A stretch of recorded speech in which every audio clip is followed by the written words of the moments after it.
Kasus pembunuhan tak jarang diawali masalah sepele. Seperti yang terjadi di Kabupaten Oku Selatan, Sumatera Selatan, seorang petani nekat melukai leher seorang pria tak dikenal hingga tewas karena merasa pria itu terus memelototinya.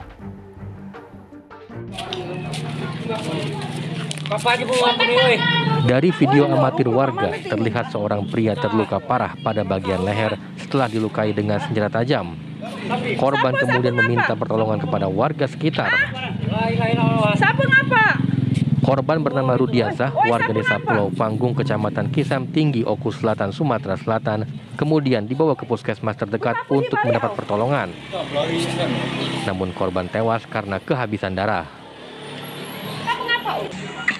Setelah dilakukan penyelidikan, petugas akhirnya menangkap tersangka pembunuhan yang bernama Haryono, warga desa Siring Agung. Dari hasil pemeriksaan terungkap, kasus penganiayaan hingga tewas itu dipicu masalah sepele. Tersangka yang sedang pergi ke kebun bertemu dengan korban di tengah jalan.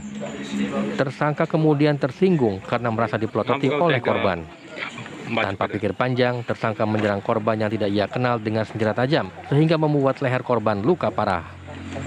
Karena hilap, Pak. Itu hilap seperti apa itu? Kenapa itu? Apa ada ketersinggungan sebelumnya itu? Ya, saya tersinggung oleh karena matanya melotot terus saya ngaku tuh, Pak.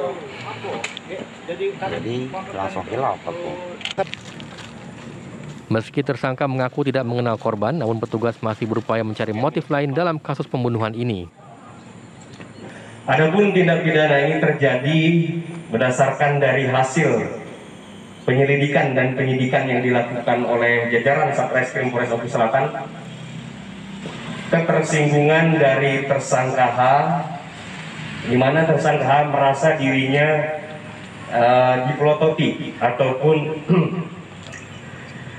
diperlakukan tidak menyenangkan dalam bentuk tatapan mata. Atas perbuatannya, tersangka dijerat dengan pasal 338 KUHP tentang pembunuhan dan tidak menutup kemungkinan dijerat pasal 340 KUHP tentang pembunuhan berencana. Dari Oku Selatan, Sumatera Selatan, Andi Salani, TV One mengabarkan.